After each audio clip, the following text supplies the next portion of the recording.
Magmula ngayon, wala na tayong kontrata, Tata. 5 million, just like what we have.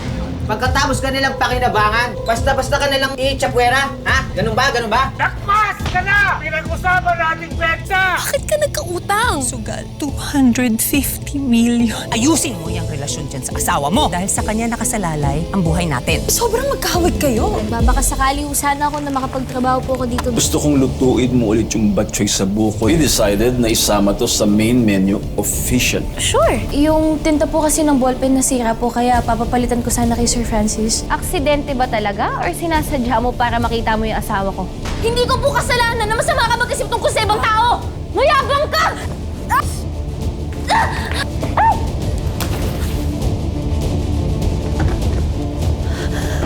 Mabilis!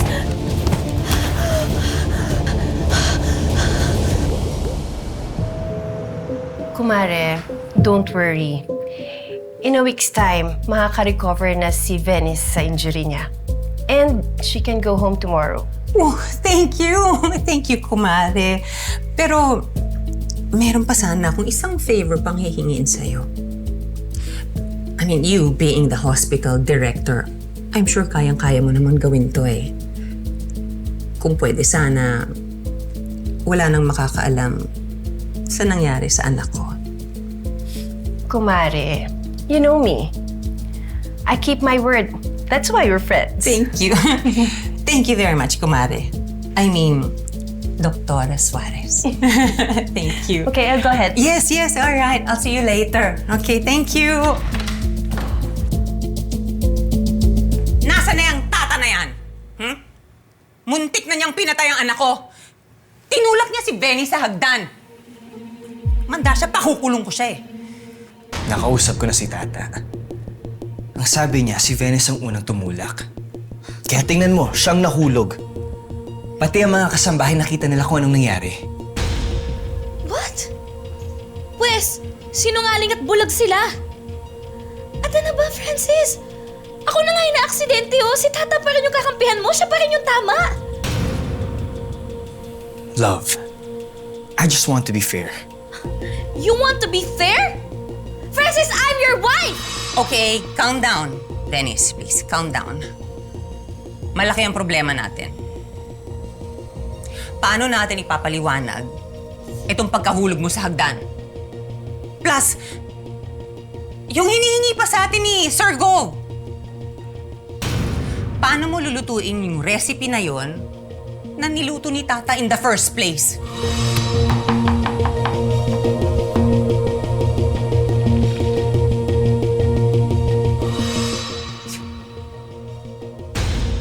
May point kasi si Mama mo. Kailangan natin si Tata. Especially sa kalagayan mo ngayon. We need Tata's help.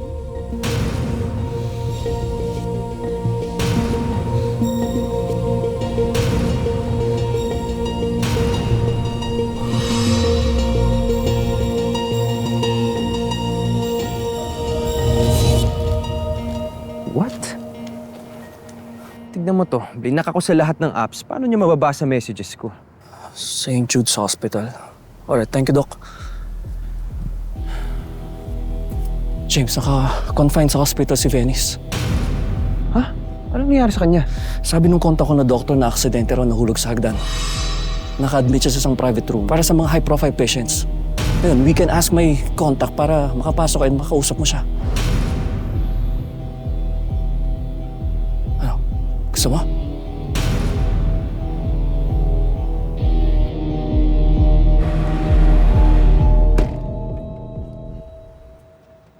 Ayusin ko yung check-in mo sa office and papadala ko na sa bahay mo. Salamat, kid Sir Francis.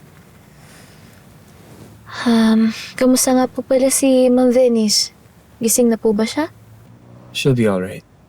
Makakalabas na rin naman na siya ng hospital. Sir, mapuli na kuya. Hanggang kailan ba sasabihin na tunay? Hirap din pala nagkukunwaring buhay.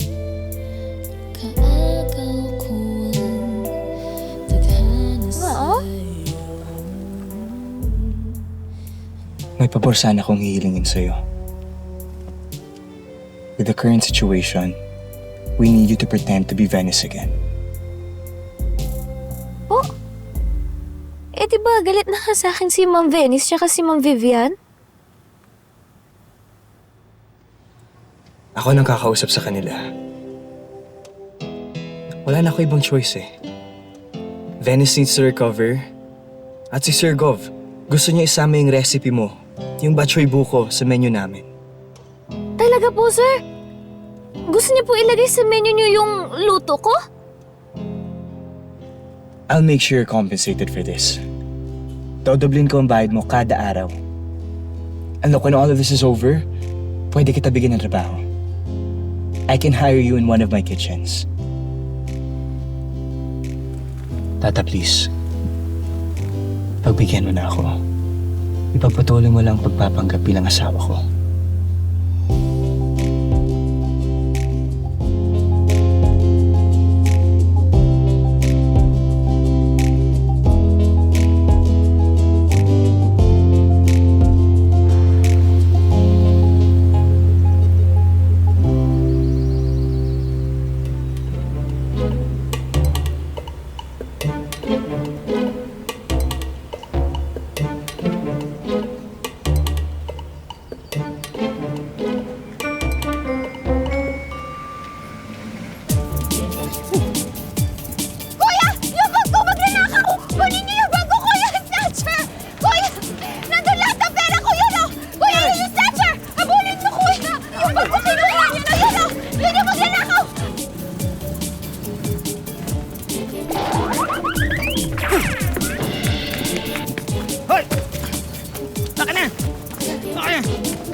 Kilala ko to, taga rito to!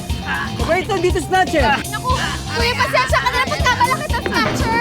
Sorry po, sorry. Aray. Ikaw naman, ha? Tinulungan na nga kita't lahat. Pinabugbog mo pa ako sa mga kasama mo, ha? Wala kang kwenta. Aray. Wala kang kwentang tulungan. Pangit!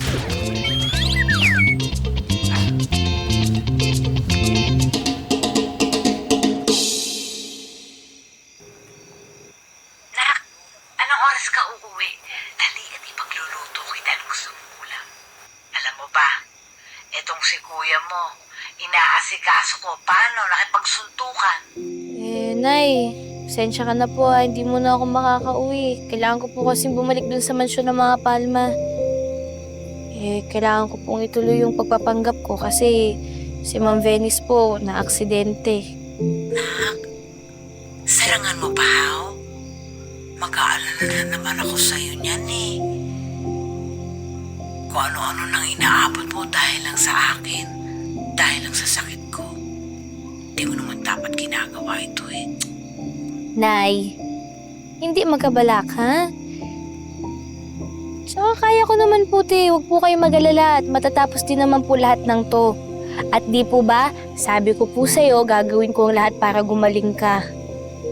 At pabuti na rin po ito na ituloy ko yung pagpapanggap ko habang wala pa po akong trabaho. I love you. Malanggata ka.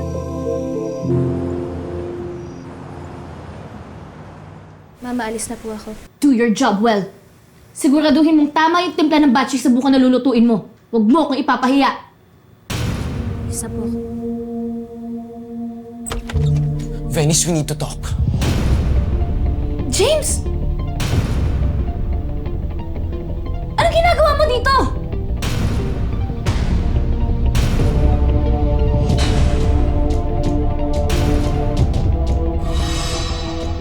Anong ibig sabihin nito?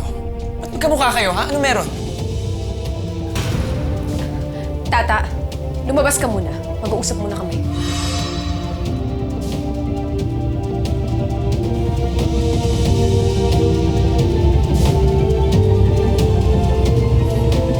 Venice, anong kalokohan to? Hindi pa dapat ikaw yung tinatanong ko niyan? Anong kalokohan to? After everything that happened, pupunta ka dito? At paano mo nalamang nasa ospital ako? Venice, parang namang hindi mo ako kilala, di ba? Kahit saan ka pa magpunta, mahanap kita. Tsaka huwag mo kang baguhin yung usapan natin. Tinatanong kita, sino yung babaeng yon? Bakit magkamukha kayo? Pati suot nyo magkaparehas? Anong meron? She's my doppelganger. Nagkataon na magkamukha kami at kinuha siya to pretend as me. Kasi nga, di ba, tumakas tayo papuntang Bali? Ano mang pumasok sa utak nyo? Si Francis, pumayag ba dito? He had no choice. His family business is at stake. At meron ako mga endorsements na hindi pwedeng makancel. Kalokohan! Umalis ka na bago ka pa makita ni Francis. Remember, yung asawa ni Venice? Hindi ako aalis dito dahil ako ang asawa ni Venice. Are you out of your mind? Ano pinagsasabi mo? Eh di ba nga naayos mo na yung divorce natin sa Amerika? Eh, pulpul yung abogado humawak ng papers natin eh. Hindi niya inasikaso yung mga papeles. Which means, Venice, legal pa rin tayong kasal. At hindi legal ang kasal yun ni Francis. Venice, is this true? Nagpakasal ka sa lalaking yan? Fine, yes, nagpakasal kami pero nag-divorce din kami kaagad. Babe, just like that, I can't believe nakasal na tayo. So, I don't know what he's talking about. Lumayo ka nga sa kapatid ko! Umalis ka na! Umalis ka na! Security! Security! Security! Ano pong problema dito? Alisin mo nga itong lalaking to. Ginugulo kami. Hindi pa tayo tapos, Venice. Hindi ako papayag. Hindi ka mapasakin. Not this time. Get out! Get out of my life! Tara na po, sir.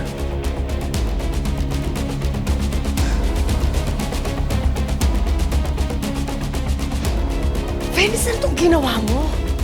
I can't believe this! Hindi mo lang kabit yung lalaking yun? Nagpakasal ka pa talaga sa kanya?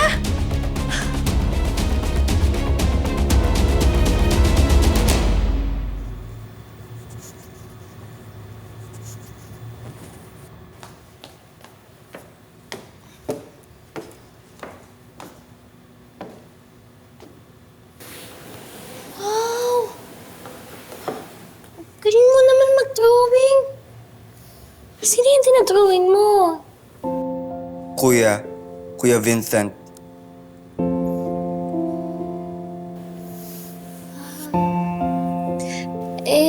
Nasaan na nga pala si Kuya Vincent mo? Kuya, it's in heaven. Love ko, Kuya Vincent. Love din ako niya. At kaming lahat din dito. Love ka, Julius. Can I go to heaven? Gusto ko kita, Kuya Vincent. Heaven? Naku, wag naman, Julius. Bata ka pa, hindi ka pwedeng pumunta sa heaven. Masyado pang maaga. Don't say that. Gusto ko heaven! Gusto ko kita, Kuya Vincent! Gusto ko heaven! Gusto ko kita, Kuya Vincent! Bata ka pa. Gusto ko heaven! Gusto ko heaven! Gusto ko kita, Kuya Vincent! Kasi po, sabi niya nasa heaven daw si Kuya Vincent niya. Kaya sabi ko, bata pa siya, di siya pwede pumunta po ng heaven. Gusto ko heaven! Gusto ko kita, Kuya Vincent! Kuya Vincent! Gusto ko kita, Kuya Vincent! Kuya Vincent! Hindi ka nakakalas mga personal matters ng family na. This is not part of your job. Weekly? Sorry po talaga. Gusto ko heaven! Gusto ko heaven! Gusto ko heaven! Gusto ko kita, Kuya Vincent! Gusto ko punta heaven! Gusto ko kita, Kuya Vincent! Julius. Gusto ko punta heaven! Heaven! Kuya Vincent! Julius, it's okay. Julius. Calm down. Dito na si Kuya. Julius, butterfly hug. Butterfly hug. It's okay. It's okay, Julius. Butterfly hug. Dito na si Kuya.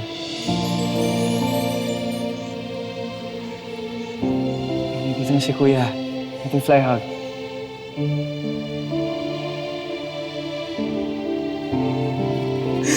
Wala. It's okay, Julius.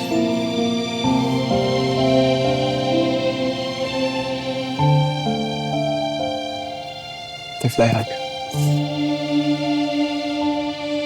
It's okay.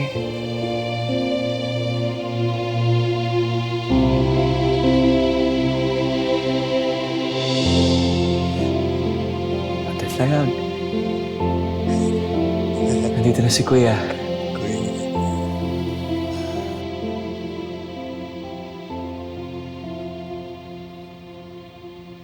Hello? Inulat po si Sir Francis Mambinis. Dugay-dugay.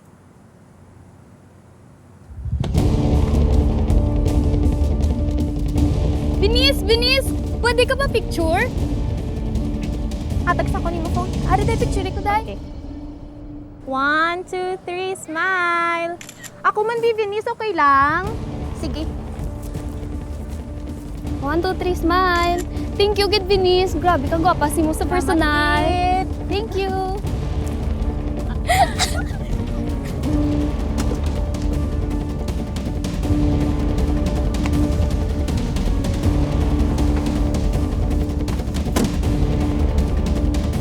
Nang naman, tara na.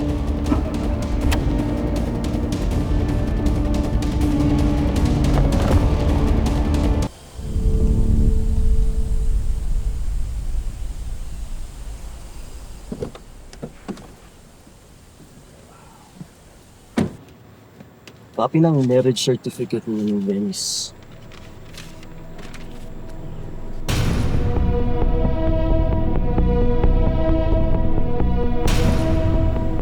Thank you, Ninong. May papakita na rin akong pruweba kay Venice. Kailangan malaman ng lahat na ako ang tunay na asawa ni Venice.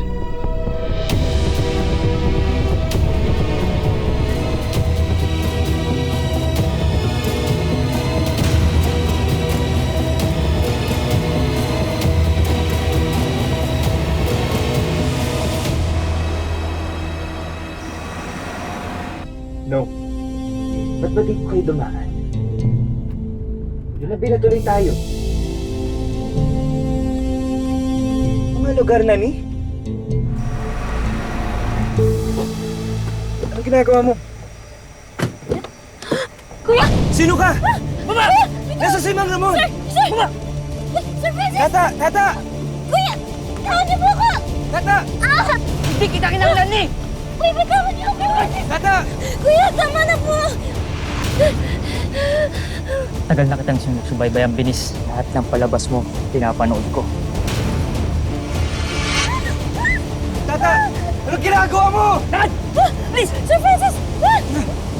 Sir Francis!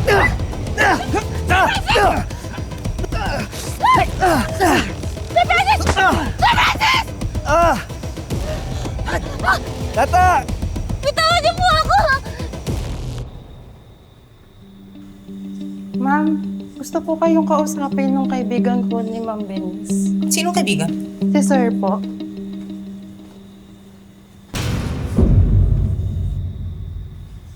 I know you.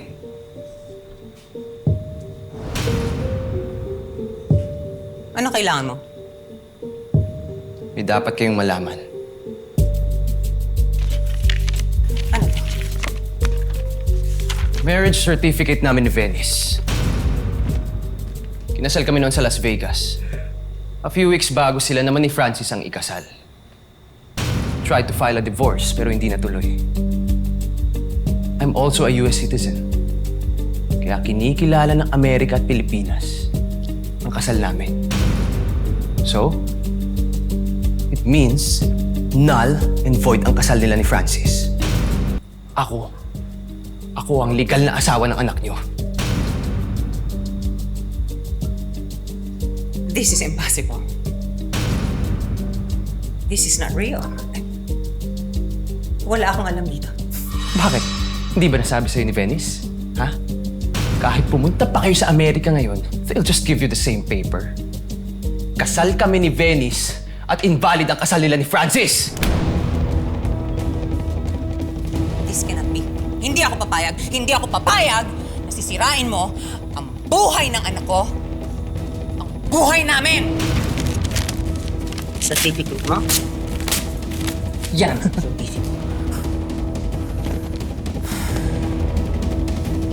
Neil! Neil! Palisin niyo nga tong taong ito. Get him out of here. Out! Hindi ako hawakan. Bitawan niyo ako! Bitawan niyo ako! Bitawan niyo ako! Get out! Kahit punitin mo pa yung papel na yan at durugin mo, hindi magbabago ang katotohanan. Hoy! Na ako ang asawa ng anak mo! Ano ba kailangan mo, ha? Pera? Para tumahimik ka? Pera? Marami ako niyan. Ang kailangan ko si Venice, ang anak mo. Siya lang ang kailangan ko. Well, I'm sorry. Dahil hindi ako papayag na makalapit ka ulit sa anak ko. Naintindihan mo? Dahil kung hindi, magsisisi ka. Are you threatening me? Di uubra sa akin yan. Kasi kahit anong mangyari, Get out! kukunin ko si Venice Get sa ayaw at sa gusto out! mo! Get out of my Kukunin ko house! si Venice! Get out! Remember this date! Get out! Papa sa akin si Venice!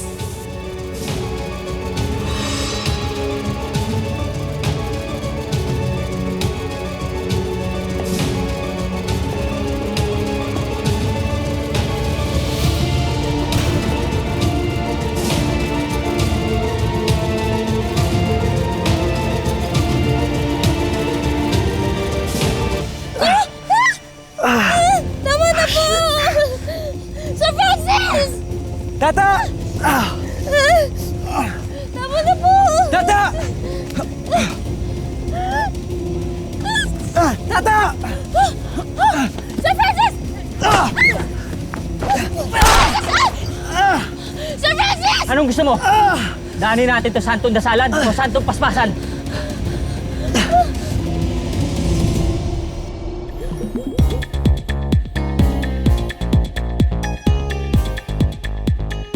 What if James tells everyone na kasal kami? At alam niya nagpapanggap si Tata bilang ako? Kasalanan mo to eh! Nawawala po si Sir Francis at si Ma'am Venice. Kanina pa po namin sila kinokontak, hindi po talaga namin ma-reach. Tao po! Alam mo naman na akala ko problema lang ang dadalhin mo sa akin. Pero nagkamali na. Relax ka lang dyan, Sir Francis. Maluto ko. Ako bahala. Steady ka lang dyan. Diskarte ka talaga, Tata. Naman, ako pa ba? Kumain ka na. Masakit kasi yung tagiliran ko. Swerte kung sino mang mamahalin. Tao, Tata. May malasakit ka sa mga tao sa paligid mo. Ano yun, sir? Napaka-personal niyang ginagawa mo. Yung magpanggap na asawa. Hindi mo maiiwasang maapektuhan yung damdamin mo.